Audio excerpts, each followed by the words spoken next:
শীত এসেছে, সবজি উঠেছে, হাতে পেলাম মূলা। শুধু মূলা কি করবো সেটাই ভাবছি। হ্যাঁ পেয়েছি, আজ করবো মূলা ভাজি। বন্ধুরা প্রথমে মূলাটাকে ধুয়ে নেব।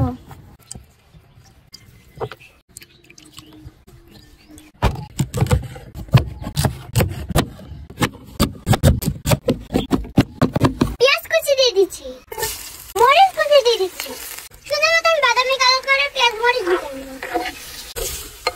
হলুদ দিয়ে দিচ্ছি, ধনিয়া গুঁড়া দিয়ে দিচ্ছি, লবণ দিয়ে দিচ্ছি, মতন মশলার আগে কষিয়ে নিচ্ছি।